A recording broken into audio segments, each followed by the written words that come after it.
जय ओम श्री श्री सुरेंद्र नमो हरिहंताणं नमो सिद्धाणं नमो आयर्याणं नमो कुवध्यायाणं नमो सर्वसाहूणम्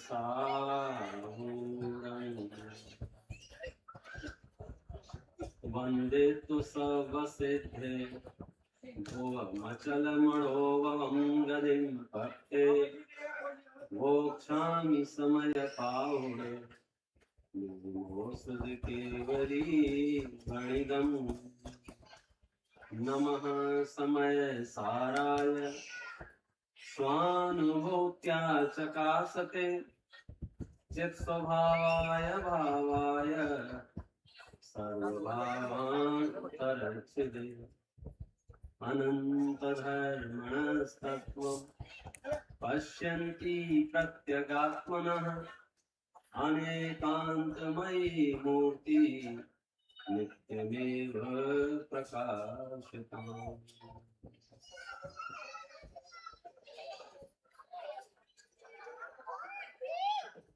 तीर्थंकर भगवंतों की देशना का सार एक ग्रंथाधिराज समय सार है। आचार्य भगवान कुंद कुंद देव द्वारा विरचित, आचार्य भगवान अमृत चंद्र देव द्वारा टीकाकृत ये ग्रंथ 2000 साल पहले लिखा गया। 2000 साल पहले जो कुछ भी हुआ ऐतिहासिक दृष्टि से आज हमारे सामने उपलब्ध नहीं है। बड़े बड़े महल बने, वे खंडहर हो गए। बड़े बड़े किले बने, वे किले गायब हो गए।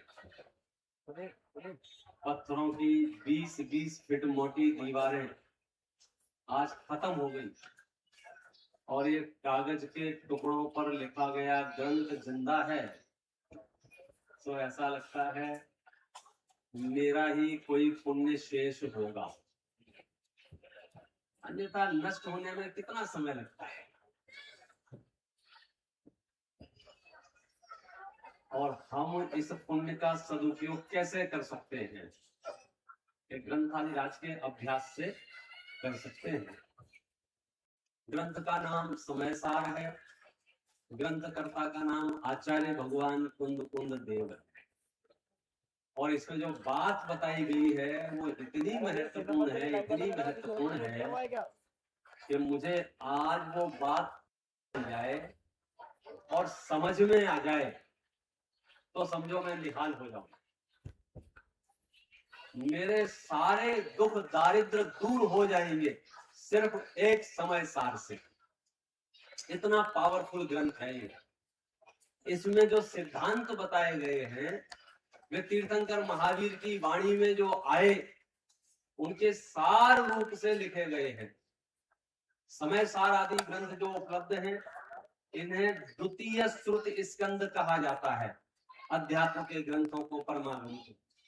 इसका मतलब पहले भी कोई स्कंद उपलब्ध था, बिल्कुल था। उसे प्रथम श्रुत स्कंद कहा जाता है, षट खंडागम आदि को। तो पूरे जिनागम के निचोड़ रूप यदि मैं बात कहूं कि मैं अपना मोक्ष मार्ग कैसे शुरू कर सकता हूं तो उसका सरल जवाब है कि ग्रंथाधिराज समय सार का अभ्यास कीजिए और आपको इसका रस परिपाक होने लग जाएगा। आपके मोक्ष मार्ग का उद्घाटन होने लग जाएगा। कभी कभी ये बात जरूर सामने आती है कि समय सार जैसा कठिन ग्रंथ, बड़ा ग्रंथ, प्राकृत भाषा में लिखा गया ग्रंथ हमारी समझ में आएगा कि नहीं आएगा। मौ वालों की समझ में ये ग्रंथ आएगा कि नहीं आएगा, ये कैसे पता चलेगा? जब प्रवचन समाप्त होंगे और उसके बाद हमें यहां वहां आप टकरा जाओगे, हम आपसे पूछ लेंगे। यदि आप सही जवाब दोगे तो हमारी समझ में आ जाएगा कि आपकी समझ में आ रहा है कि नहीं आ रहा है। बराबर है। चलिए विषय प्रारंभ करें। यहाँ 3-4 विषय एक साथ चलेंगे। एक तो यहाँ इस मंच से जो विषय चल रहा है वो आपके कानों में पड़ रहा होगा, और यहाँ कुछ प्रबुद्ध वर्ग के लोग भी हैं वे अपनी भी बात अपनी जगह रख रहे हैं, उनकी आवाज भी आपको सुनाई दे रही होगी।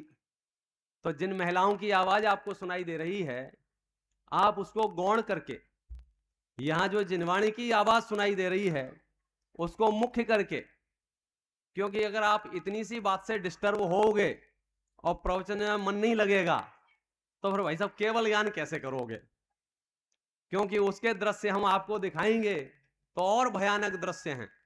यहां ऋषि मुनि साधना कर रहे हैं, राजा राम मुनि बनके जैनेश्वरी दीक्षा अंगीकार करके बैठे हुए हैं, और सीता जी आके नृत्य दिखा रही हैं। अब बोलो क्या करें, नृत्य देखें कि आत्मा देखें?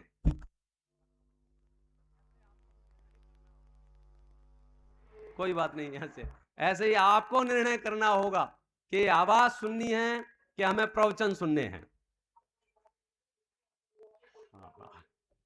अब जो जहां बैठे हैं वो बैठे रहें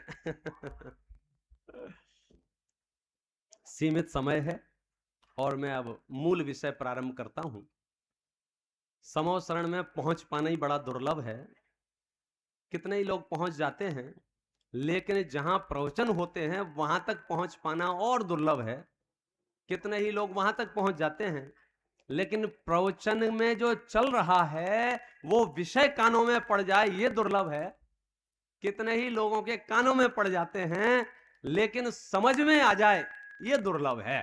तो इसलिए आज मैं अभी जो अपने को समय मिला है, समय सार के किसी विशिष्ट सिद्धांत को लेकर अपन चर्चा करेंगे और कोशिश करेंगे कि वो हमें सुनने को भी मिले और समझने को भी मिले। चलिए पहली बात अपने दिमाग में ये बात बसा लीजिए कि इस भारत का सबसे सरल ग्रंथ यदि कोई है तो उसका नाम है समय सार। हालांकि कुछ लोग कहते हैं ये एमए की किताब है, मैं कहता हूं ये कक्षा 1 की किताब है। कक्षा 1 पाठ 1। जिसने आज तक कुछ भी जिनवाणी का एक अक्षर नहीं पढ़ा हो और वो चाहता हो कि मुझे जिनवाणी के रहस्य को जानना है, उसके लिए समय सार सबसे बढ़िया और सबसे सरल ग्रंथ है, और ये आपको समझ में 100% आ सकता है। मैं आपको एक दृश्य दिखाता हूं, यहां ध्यान से देखिए। जादू नहीं है, लेकिन आपको नजर आएगा दृश्य, और दृश्य जो नजर आएगा उससे जो बात समझ में आएगी उसकी ओर ध्यान आकर्षित करना। आपने कभी समोसरण देखा है? कितने लोगों ने समोसरण देखा है? हाथ खड़ा कीजिए, कितने लोगों ने? वाह भैया, समोसरण कितने लोगों ने देखा है? हाथ खड़ा कीजिए। बहुत लोगों ने देखा है। कुछ लोगों ने हाथ खड़े नहीं किए हैं, हो सकता है उन्हें देखा हो, याद ना आ रहा हो। चलिए कोई बात नहीं, मैं आपको दिखाता हूं, आपको याद आ जाएगा। फोटोओं में तो देखा ही, बात समझ में आ रही थी। मैं पूछ रहा हूं और कौन रहता है समोसरण में? कौन रहता है नितिन जी? ढोर रहते हैं समोसरण में, त्रियंच रहते हैं समोसरण में। वो दृश्य जब मैंने देखा, ये हाथी घोड़े यहाँ क्या कर रहे हैं? ये त्रियंचों का यहाँ क्या काम है? बोलो साहब, त्रियंच क्यों रहते हैं वहां? क्यों रहते हैं त्रियंच? तुम्हारे जुलूस निकालने के लिए इकट्ठे होते होंगे, हैं? राजा रानी बनोगे, इंद्र रानी बनोगे, हाथी चाहिए, घोड़े चाहिए, उसके लिए। तो वहां वो हाथी घोड़े क्यों आए हैं? वहां गाय भैंस क्यों आई है समोसरण में? क्यों आई है? अरे जिसलिए आप यहां आए हैं उसके लिए वे वहां गए हैं। तो आप क्यों आए हैं? बोले प्रवचन सुनने आए। तो वो वहां क्यों गए हैं? बोले प्रवचन सुनने गए हैं। क्या बात कर रहे हो? कि हाँ हाँ, समोसरण जब मैं देखता हूं तो मुझे नजारा साफ नजर आता है कि समोसरण के सामने यदि कोई गधा निकल रहा हो और वहां सौदर इंद्र भी खड़ा होगा तो कहेगा आइए साहब आइए, आपका ये कोठा है, बैठिए यहां। किसको? किसको? अरे बोलो तो, गधे को। मतलब समझ में आया? मतलब समझ में आया? क्या समझ में आया? कि ये जिनवाणी इतनी सरल है, ये धर्मोपदेश इतना सरल है कि गधों को भी समझ में आ जाता है। और तुम ये कहो कि हमें समझ में नहीं आ रहा है, तो तुम गधों से भी गए बीते हो क्या?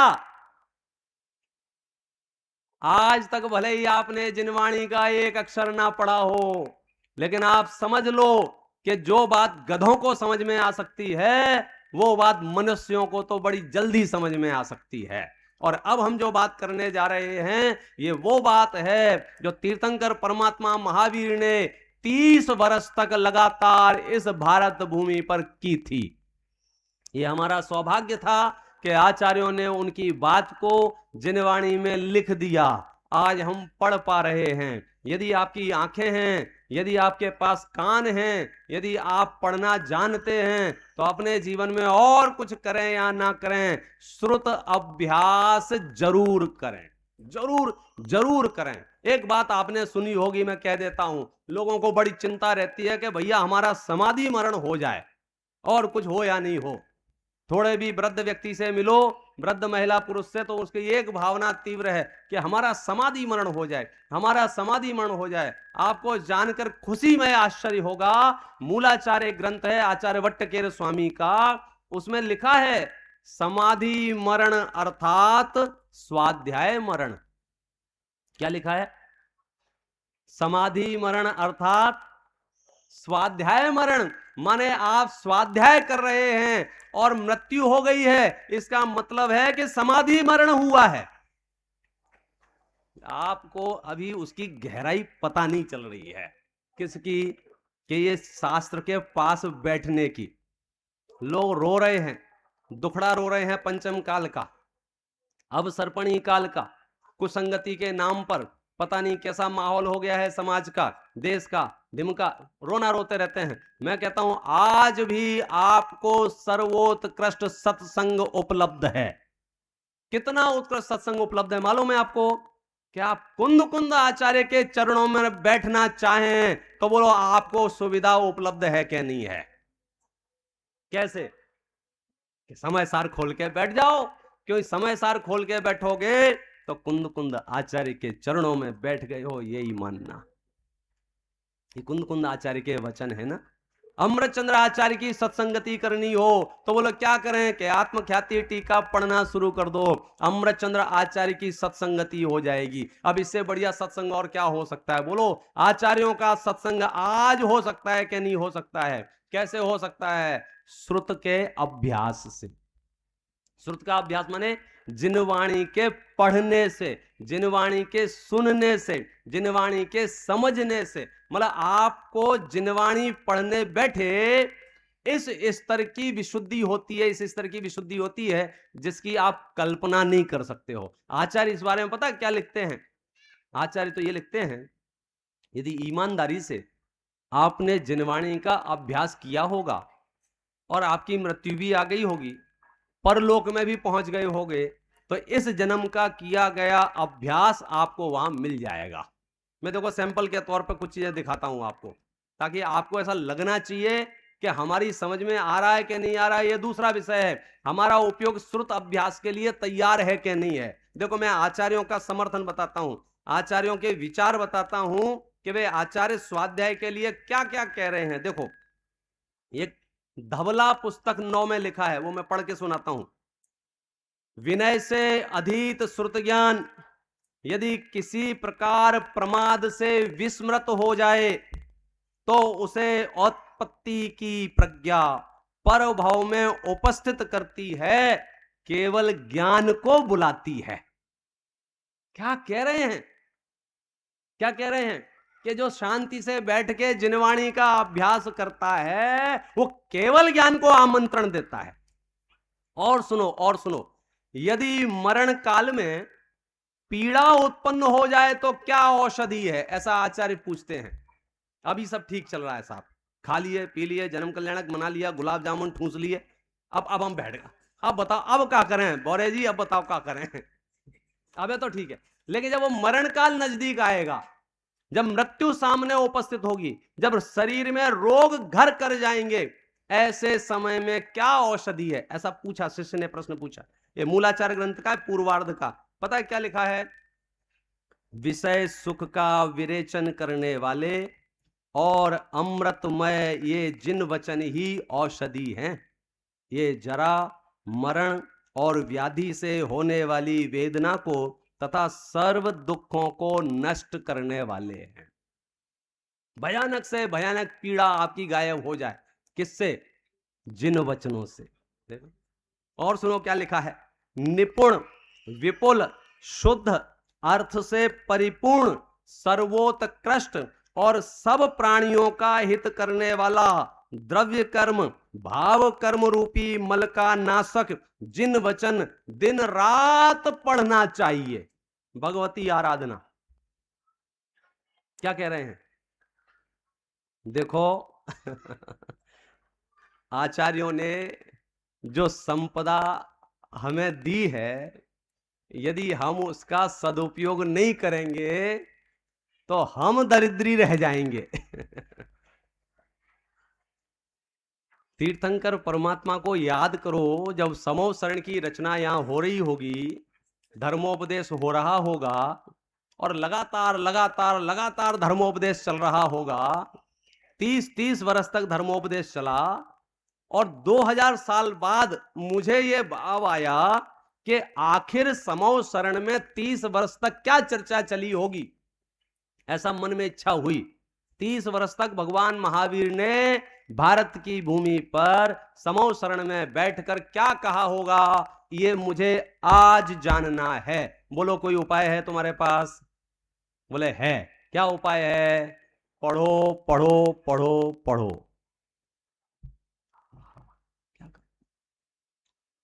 क्या क्या कर रहे हो आप? बात इतनी सी है कि तीर्थंकरों को तो मानते हो, लेकिन तीर्थंकरों की नहीं मानते हो।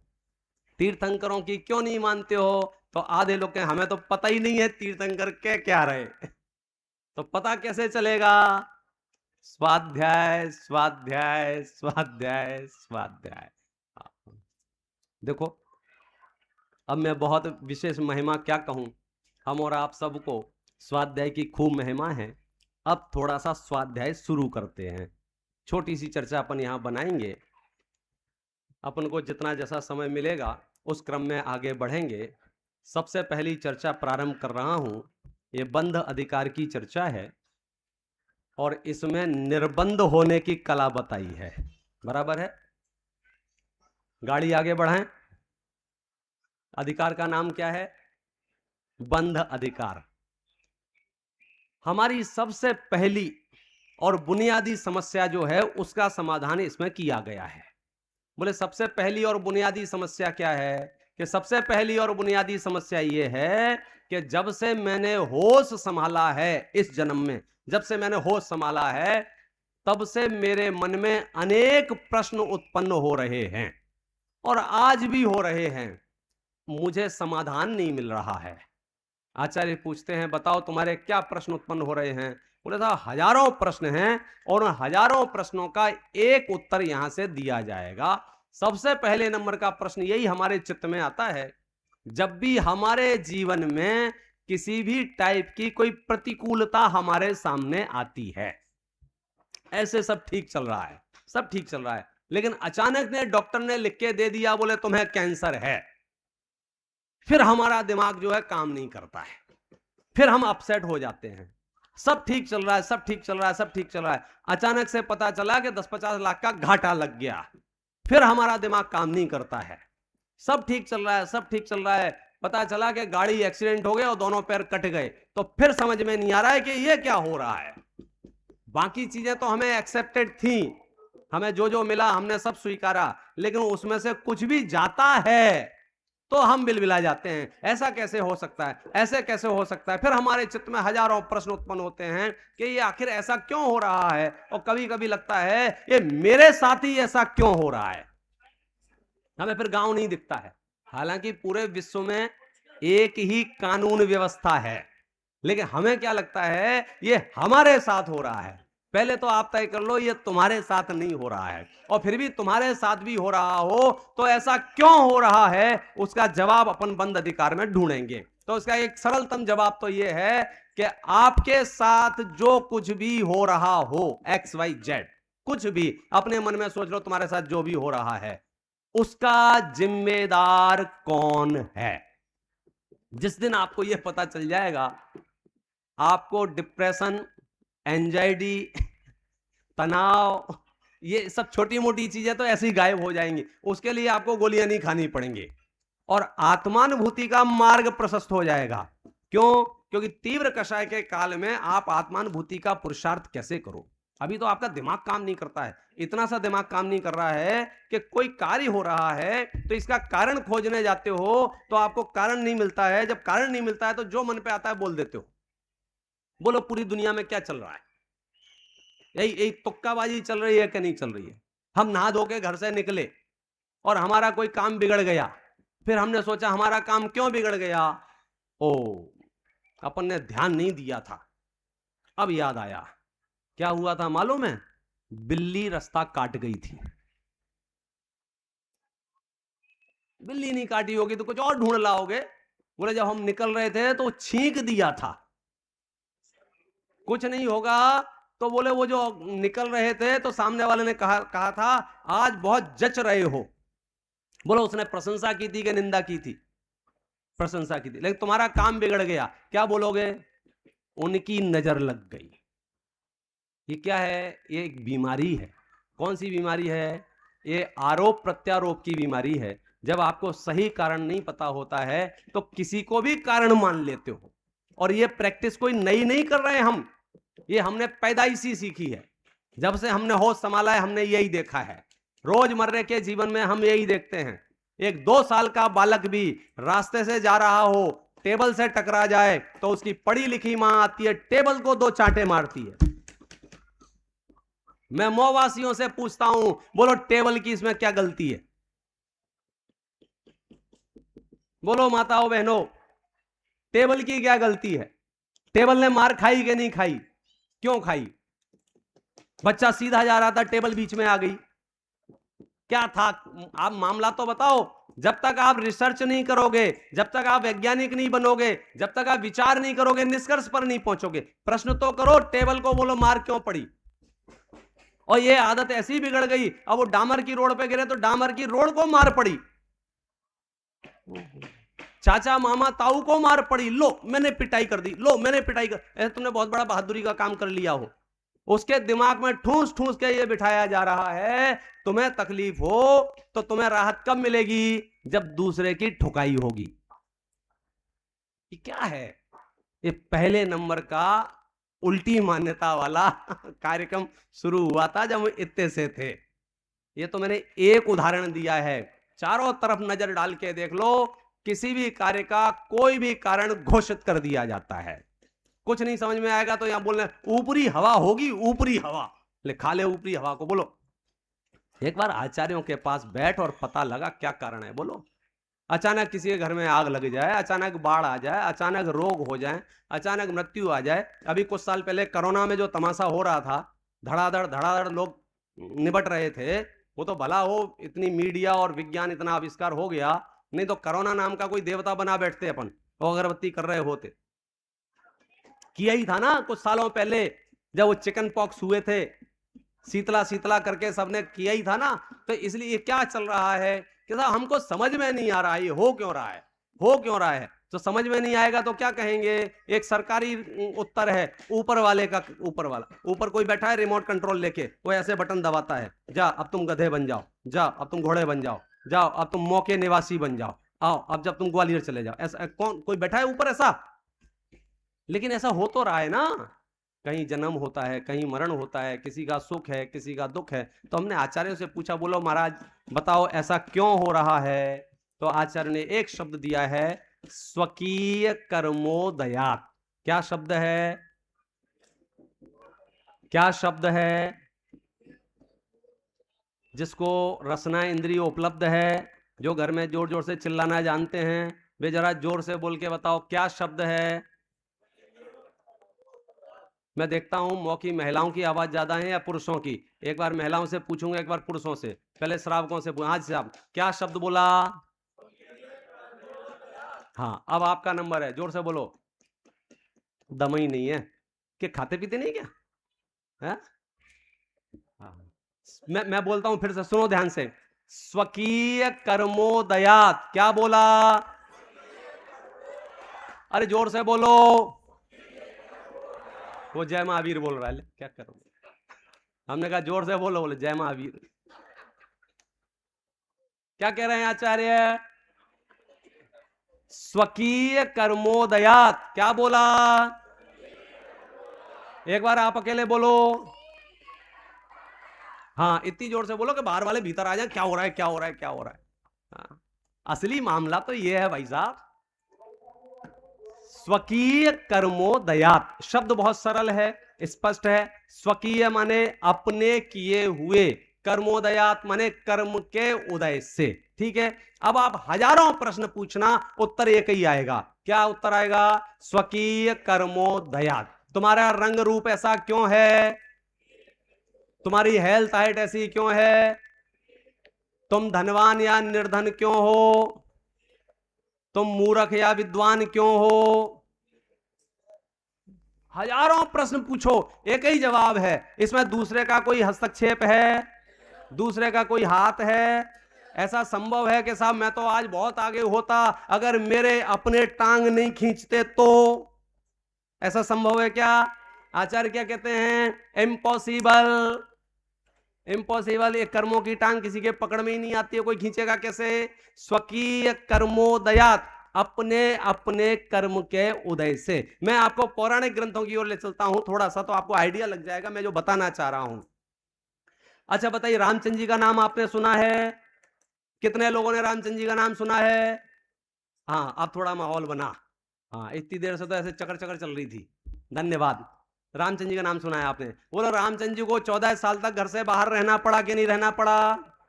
प्रश्न, किसके कारण? क्या बात कर रहे हो? ईमानदारी से बोलना। आचार्यों की सहमति से बोलना, सर्वज्ञ परमात्मा की वाणी को सामने रख के बात करना। बोलो, 14 साल तक घर से बाहर रहना पड़ा था, किसके चक्कर में? बोलो, दशरथ जी के चक्कर में। दशरथ जी से बात करो तो दशरथ जी क्या कहते हैं? भाई मैं क्या करूं, मैंने तो वचन दिए थे, क्या मैं वचनों से मुकर जाऊं क्या? मेरी तो मजबूरी थी, जो बात करना है कैकेयी से बात करो। बोलो, कैकेयी के पास जाएंगे तो कैकेयी क्या बोलेगी? हाँ, कैकेयी क्या बोलेगी? हाँ, अजैन पुराण होंगे तो कैकेयी बोलेगी मंत्रा से बात करो, उसने जो जो कहा उससे मेरा दिमाग खराब हो गया, तो मेरा मन ऐसा हो गया। फिर हम मंत्रा के पास जाएंगे, मंत्रा से पूछेंगे आपने ऐसा क्यों किया? वो क्या बोलेगी? बोले तुम्हारा दिमाग खराब है, मैं तो हर घर में यही करती हूं, तुम्हें दिमाग लगाना चाहिए अपना, किसकी बात पे कितना भरोसा करना है। और जैन पुराणों से पूछोगे तो मंत्रा का नाम ही नहीं मिलेगा तुम्हें, कि कहीं तक गाड़ी रुक जाएगी। खैर जो भी है, हम तो आपसे पूछ रहे हैं 14 साल तक उन्हें घर से बाहर क्यों रहना पड़ा? हाँ, अब जगत में जवाब तरह तरह के हो सकते हैं। कोई कह सकता है कि हो सकता है दशरथ जी ने अपना घर वास्तु के हिसाब से नहीं बनाया होगा। हाँ, सबसे बढ़िया कलाकार आज की तारीख में। हाँ, कुछ भी दिखे, बोले ये अनर्थ क्यों हुआ? बोले वास्तु से नहीं बना होगा। तो मेरे को लगता है रामचंद्र जी का घर वास्तु से नहीं बना होगा। अगर वो खिड़की दरवाजे बदल लेते तो शायद ये समस्या नहीं आती। कोई बोल सकता है साहब अमुक राशि रत्न नहीं पहना होगा, कोई बोल सकता है अमुक देवी देवता की मन्नत नहीं मांगी होगी, और ज्यादा होशियार होंगे, अपने वाले होंगे तो कहेंगे भाई साहब शांति धारा करने नहीं जाते होंगे। बहुत जिम्मेदारी से बोल रहा हूं, आप सही कारण खोज के बताओ, सही कारण बोलो। 14 वर्ष तक घर से बाहर क्यों रहना पड़ा? स्वकीय कर्मोदयात। क्यों रहना पड़ा? स्वकीय कर्मोदयात क्यों रहना पड़ा? अच्छा ये समझना, ये जो व्यवस्था है ये सिस्टमैटिक व्यवस्था है, ये न्यायपूर्ण व्यवस्था है, इसमें कहीं अन्याय है क्या? क्योंकि आपका कर्म आपको उदय में नहीं आता, आपको आपका उदय में नहीं आता, आपका आपका उदय में, अपना अपना है ना, एक दूसरे का तो नहीं है। बोलो, एक एक चीज समझ में आ रही है कि नहीं आ रही है? जब अपना अपना कर्म का उदय अपने अपने को आता है तो मैं नाराजगी पर किस पे करूं, क्रोध किस पर करूं, मान किस पर करूं, माया चाहे गुंज, भाई साहब विकार पैदा ही नहीं होगा। कॉन्सेप्ट तो समझो, इतना व्यवस्थित व्यवस्था है, इतनी सी बात है कि साहब एक काम करते, मैं आपको एक आइडिया देता हूं, बहुत सरल बात करता हूं। अपन एक डब्बा पार्टी रखते हैं, डब्बा पार्टी समझते हो? डब्बा पार्टी, कहीं कहीं लक पॉट क्या बोलते हो, पॉट लक जो भी बोलते हो। अपन सब अपने अपने घर से डब्बा बना के लाते हैं, एक साथ बैठ के खाएंगे, ऐसी एक पार्टी रखते हैं अपन, बराबर है? लाइन से गोल बना के बैठ गए, सबने अपना अपना डब्बा खोला, तो एक के डब्बे में से निकला, गजन जी के डब्बे में से रसगुल्ले निकले, शुद्ध आत्म के में निकली इमरती। नितिन जी आपके क्या था डब्बे में? हाँ, डोसा निकले इनके डब्बे में। पीयूष जी जिसके डब्बे में जो था निकला, और मेरे डब्बे में निकला भूसा। क्या निकला? हाँ, मोह वाले बड़े खुश हो रहे हैं, कोई बात नहीं, सुनो तो। भूसा निकला। अब मेरा दिमाग खराब हो गया, मेरे डब्बे में भूसा क्यों निकला? बोलो क्या जवाब है? बोले पंडित जी तुम्हारा दिमाग खराब जो हमसे पूछ रहे हो? स्वकीय खुद नहीं किया है ना, अपना अपना एक दूसरे का होता तो समझ में आता, अपना अपना डब्बा लेके आए ना। अच्छा, इतना डिप्रेशन इससे नहीं हुआ कि मेरे में भूसा क्यों निकला, मेरा डिप्रेशन इसलिए था तुम्हारे में रसगुल्ला क्यों निकला। तो आधी दुनिया तो इसलिए परेशान है, मेरे यहां नहीं अलग बात है, तुम्हारे यहां गाड़ी क्यों खड़ी है, तुम्हारा घर क्यों बन रहा है, तुम्हारी शादी क्यों हो रही, तुम्हारे पास आभूषण क्यों है। अरे मूर्खचंद, प्रश्न मत पूछ किसी से, शास्त्र का अभ्यास कर, वहां से जवाब मिलेगा। स्वकीय कर्मोदया, स्वकीय कर्मोदया, स्वकीय कर्मोदया। क्या बोला? क्या बोला? ये मंत्र याद रख लेना, आपके ऊपर ट्रक भी चढ़ जाए ना, उस समय भी बोल देना स्वकीय कर्मोदया, नमो रंताणाम नमो सिद्धाणाम, गारंटी से स्वर्ग जाओगे। चक्कर में मत पड़ना। ये फोटो खिंचाने वाली समाधि और परिणामों वाली समाधि में बहुत अंतर है। आप इसका प्रैक्टिकल प्रयोग करके देखना। मैं आपको शॉर्टकट बताता हूं, एकदम शॉर्टकट बताता हूं। शास्त्र पुराण की 2 कहानियां सुनाता हूं आपको समाधि मरण के संबंध में, और प्रसंग को यहां से जोड़ता हूं कि कितना बल पड़ता है अपनी विचारधारा और परिणामों का, अभिप्राय का। एक सेठ जी थे, एक सेठ जी रोज सामायिक करते थे, नाम जानते होंगे आप लोग, कहानी भी आपने सुनी होगी। और उस समय घड़ी वड़ी नहीं होती थी, तो दिया जला के बैठ जाते थे। बोले जब तक दिया जलेगा तब तक साहब सामायिक चलेगा। तो एक दिन उनकी धर्मपत्नी ने हेल्प कर दी उनकी। क्या हेल्प कर दी? जैसे ही तेल कम हो तेल डाल दो, तेल डाल दो। ऐसी हेल्प करी कि सेठ जी निपट गए। ये सच्चे समाचार है, पुराण के बराबर है ना। उनका देह परिवर्तन हो गया। ठीक है, अभी आगे मत बढ़ना, इतनी कहानी सुनो। तो जब ये देखा इनका देह परिवर्तन हो गया, समाज में समाचार फैले होंगे, लोग आए होंगे, मिले होंगे, जुले होंगे, सब देखा होगा क्या हुआ क्या हुआ, सामायिक करते करते चले गए, सामायिक करते करते चले गए। दुख अपनी जगह होगा, लेकिन कहीं ना कहीं संतुष्टि वाली चर्चा होगी कि देखो भगवान के सामने बैठे बैठे गए हैं, मंदिर में मरण हुआ है। कई लोगों ने तो निदान भी किया होगा, भगवान अपना भी जिस दिन मरण आए ऐसे ही आए, भगवान के सामने जाएं। पूरे मार्केट में प्रचार प्रसार हो रहा होगा कि सेठ जी गारंटी से स्वर्ग गए होंगे। लेकिन पर्दे के पीछे की सच्चाई पता है? भाई साहब कुएं के मेढक बने हैं, वो त्रेंच गति में गए हैं। कौन? जो भगवान की छाती पे बैठ के सामने थे। आप समझो इस न्याय को। इसलिए आपके फोटो अच्छे आ रहे हो कि मंदिर में हो, कि शिखर जी के पहाड़ पे हो, कि फलानी जगह हो, और घोषणा कर दो गए गए गए। भाई साहब फल परिणामों का मिलता है, परिस्थितियों का नहीं। एक कहानी। दूसरी कहानी और सुनो, दूसरी और सुनो। एक त्रेंच गति का छोटा सा जीव है, रास्ते से जा रहा है, और अचानक से एक हाथी आया और हाथी ने उसके ऊपर पैर रख दिया, उसके पिछपिल्ले उड़ गए, कचूमर एकदम, आंखें बाहर, आंतें बाहर, पहचान में भी नहीं आ रहा है, पहचान में भी नहीं आ रहा है। इससे ज्यादा दर्दनाक मौत और कुछ हो सकती है? इससे कुमौत और कुछ हो सकती है? बोलो। उसका समाधि मरण हुआ होगा क्या नहीं हुआ होगा? क्या कर रहे हो भाई साहब? यहां हाथी ने पैर रखा है और वहां वो समो शरण में। तुम्हारा दिमाग काम नहीं करेगा जब तक जिनवाणी को गहराई से नहीं पढ़ोगे। तुम तो सर्टिफिकेट बांटते फिरते हो। अभी पंडित जी यहां से निकले और गाड़ी फाड़ी से ठुक जाएं और हाथ पे टूटे मिले तो आधे लगेंगे बेचारे अच्छे पंडित जी थे, समाधि मरण हो जातो तो कितना बढ़िया रहतो। कैसे तुम्हारे दिमाग में समाधि मरण को मतलब पता क्या है? हाँ, मंदिर में बैठे हैं, 4 लोग खड़े हैं। परिणामों से होगा, परिस्थितियों से नहीं। और परिणाम कब सुधरेंगे? जब हमें सिद्धांत पता हो। हमारी नाराजगी कब जाएगी, हमारा आक्रोश कब जाएगा? जब हमें सच्चाई पता हो। तो सबसे पहले सच्चाई, तनाव मुक्त रहने की सच्चाई आचार्यों ने दिया है। मेरे साथ जो भी जितनी भी परिस्थितियां बन रही हैं, उसमें किसी दूसरे का रंच मात्र भी दोष नहीं है, रंच मात्र भी। स्वकीय कर्मोदया के साथ बीच में और कोई कुछ हस्तक्षेप कर सकता है कि नहीं कर सकता है? कोई भूत प्रेत हस्तक्षेप कर सकते हैं कि नहीं कर सकते हैं? कोई तंत्र मंत्रवादी हस्तक्षेप कर सकते हैं कि नहीं कर सकते हैं? बोले कर्म सिद्धांत की व्यवस्था में कोई आड़े नहीं आ सकता है। इतनी ताकत तुम्हारे पास हो तो फिर हम आगे आत्मानुभूति की बात करते हैं, अन्यथा आप दहशत में जीवन जी रहे हो। आप दिन भर हैं, कल ऐसा नहीं हो जाए, परसों ऐसा नहीं हो जाए, वो मेरे दुश्मन बैठे हैं, वो मेरे लिए षड्यंत्र रच रहे हैं, वो मंत्र नहीं फूंक दे रहे, वो मेरे नाम की पुतली बना के सुई चू हो रहे, क्या क्या चल रहा है बाजार में भगवान जाने। और यहां क्या कह रहे हैं? पूरा विश्व मिलके भी तुम्हारे प्रति षड्यंत्र करे और तुम्हारा उस जाति का पाप का उदय नहीं हो, तुम्हारा बाल बांका नहीं होगा, और पूरा विश्व तुम्हें बचाने की कोशिश करे। अरे तुम खुद नारायण और बलभद्र क्यों ना हो, तुम्हारे खानदान आग लग रही हो, पूरी द्वारका नगरी जल जाएगी, आप बचा नहीं पाओगे। इस व्यवस्था का नाम है स्वकीय कर्मोदयात। समझ में आया कि नहीं आया? आज से घर में जाके एक दूसरे के चेहरे देखना और अंदर से कहना तुम्हारी कोई गलती नहीं है, मेरे ही कर्म का उदय है। सोचो तो जरा। देखो समय अपना बहुत स्पीड से बढ़ रहा है, कोई बात नहीं, लेकिन आप इसको गहराई में जाओ, इसकी ये गहराई आपको समझ में नहीं, आपको मजा नहीं आएगा। मैं आपको और सच्ची घटना बताता हूं, एक और सच्ची घटना सुनो ध्यान से। यशोधर मुनिराज का नाम सुना है? मोह वाले हाथ खड़ो करो, कितनों को पता है यशोधर महाराज?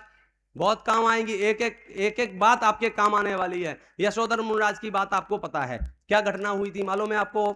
राजा श्रेणिक ने मरा हुआ सर्प गले में डाल दिया था और ऐसे ऐसे हाथ करके पहुंच के घर चला गया था, बराबर है। 3 दिन तक तो उसने सुध भी नहीं ली क्या किया है। 3 दिन बाद उसे लगा कि बताना चाहिए, तो रानी चेलना को बताया कि पता है क्या कर आए हम। बोले क्या कर आए? बोले मरो सर्प गले में डाले आए हैं। ये क्या किया तुमने, ये क्या किया? और तो राजा श्रेणिक बोले अरे क्यों परेशान हो रहे हो, कुछ नहीं है, वे तो चले गए होंगे। नहीं नहीं, जैन मुनि होंगे तो अपने स्थान से 1 इंच भी नहीं हिले होंगे। और गए वहां।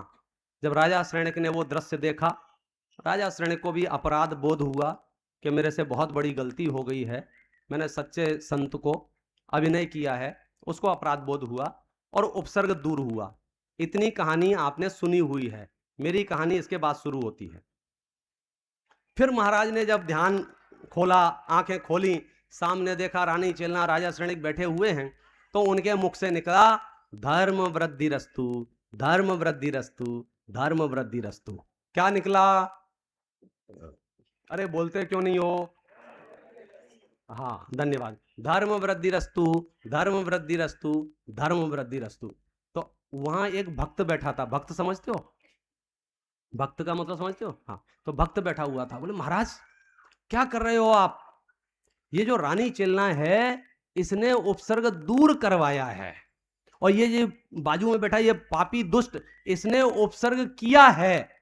तुम दोनों को एक जैसा आशीर्वाद देते हो, एक को बोलो गो टू हेल और एक को बोलो धर्म वृद्धि रस्तु, हमारी समझ में आता है। दोनों को मंगल आशीर्वाद कैसे दिया जा सकता है? ऐसा भक्त ने महाराज से कहा। तो महाराज पता है क्या बोले? महाराज बोले देखो हम तो ध्यान कर रहे थे, आंखें बंद थी हमारी, किसने उपसर्ग किया है, किसने निवारण किया है, हमने कुछ नहीं देखा है, तो हम क्या करें, हम तो सबको समान देखते हैं। तो भक्त बोला महाराज हमें पता था आप हमारी बात का विश्वास नहीं करोगे, इसलिए मैंने पूरी घटना का वीडियो बना लिया था। ऐसा बोला भक्त। महाराज बोले ये क्या होता है? तो बोले देखो महाराज। तो महाराज को दिखाया। क्या दिखाया? वीडियो। क्या दिखाया वीडियो में? ये देखो महाराज, राजा श्रेणिक आ रहा है, सर्प उठाया इसने, गले में डाला, पहुंच कर करके गले में डाला, हाथ ऐसे ऐसे किए, निकल गया। महाराज अब तो देख लिया इस राजा श्रेणिक ने तुम्हारे गले में सर्प डाला है। राजा श्रेणिक यशोधर मुनिराज पूछते हैं भक्त से, एक बात बताओ, सिर्फ एक बात, यदि सुनना ध्यान से, मेरे इस जाति का कर्म का उदय नहीं होता तो सर्प तो बहुत दूर की बात हुई, एक सूखा तिनका भी ये राजा श्रेणिक फेंक सकता था क्या? बोलो क्या पूछा? यदि मेरे कर्म का उदय नहीं होता तो ये राजा श्रेणिक मेरे गले में सर्प डाल सकता था क्या? तो यशोधर मुनिराज बोलते हैं ये निर्दोष है मेरे लिए। क्या गजब! क्या कह रहे हैं? कौन निर्दोष है? तुम्हारा दिमाग नहीं काम करेगा भाई साहब। अच्छा, राजा श्रेणी निर्दोष है कि सदोष है? अपराधी है कि निर्दोष है? देखो, जिस न्याय से अपराधी है उस न्याय से तो उसे सजा भी मिल रही है, समझना। निस्संदेह उसने अपराध किया है, उसको अपराध का फल भी मिल रहा है। मिल रहा है कि नहीं मिल रहा है? लेकिन यशोधर मुंडराज क्या कह रहे हैं? मेरे लिए निर्दोष है, मेरे लिए अपराधी नहीं है। इसका मतलब क्या है? स्वकीय कर्मोदयात की इतनी गहरी समझ। हम और आप अगर उस समय वहां होते, कदाचित होते, तो वो लोग क्या करते? भाई साहब, कहानी आधी सुनी आपने, कोई बात नहीं, यूट्यूब पे है, फिर से सुनना घर जाके, इसको तबीयत खुश हो जाएगी। क्या करते हम और आप वहां होते? तो मुझे लगता है पहला काम तो ये करते कि वो वीडियो सारे ग्रुपों में भेजते।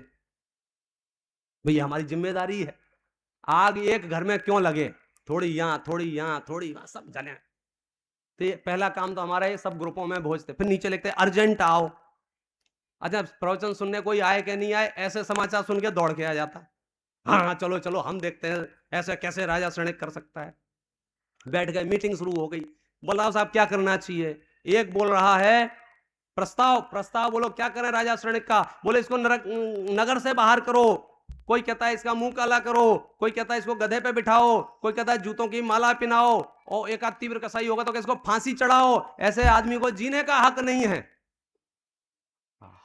कोई समझदार व्यक्ति बीच में बोला कि तुम क्यों चाय से ज्यादा केतली गर्म हो रही है? एक बार महाराज जी से तो पूछ लो, जिनके प्रति अपराध हुआ है।